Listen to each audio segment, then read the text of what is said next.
ఎందుకు అమృతాన్ని ఇచ్చిన వాడు గొప్పవాడా, విషాన్ని నిగ్రహించిన వాడు గొప్పవాడా? ఇద్దరు గొప్పవాడే. ఇద్దరు చేసేది ఒకటే పని. పైగా శివుడు అమృతం ఇవ్వమని ఎందుకు అడగలేదు? అమృతం దగ్గరికి శివుడు రాలేదు, అసలు విషం దగ్గరికి వచ్చాడు.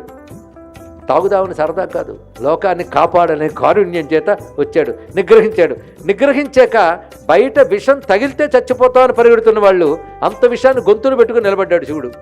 ఏమయ్యాడు? ఏమీ కాలేదు. ఎందుకు చెప్పండి? విషాన్ని కూడా హరాయించుకోగలిగే అమృతస్వరూపుడు శివుడు.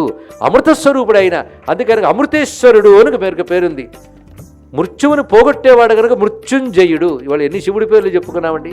మృత్యుంజయుడు, అమృతస్వరూపుడు. విషాన్ని నిగ్రహించలోనే చెప్పాడు, నేనే అమృతాన్ని నాయన అని చెప్పాడు. కానీ ఎవడు శివుడిని హృదయంలో పెట్టుకున్నాడో వాడు అమృతాన్ని పట్టుకున్నట్టే లెక్క. శివుడు అంటేనే అమృత ప్రదాత. అది శివామృతం. శివ కారుణ్యమే శివామృతం. ఆయన అమృతాన్ని పంచాడు అందరిలో, అంటే కారుణ్యాన్ని పంచుతున్నాడు ప్రపంచానికి. శివామృత స్వరూపుడు. అలాంటి పరమేశ్వరుని మనం ఇక్కడ కొలుచుకొని ఆరాధించుకుంటున్నాం. కరుణాస్వరూపుడైన పరమేశ్వరుని ఇన్ని నామాలతో చెప్పుకున్నాం. రాజరాజేశ్వర, భీమేశ్వర, రాజరాజేశ్వరి, మాణిక్యాంబ. మరొక్కటి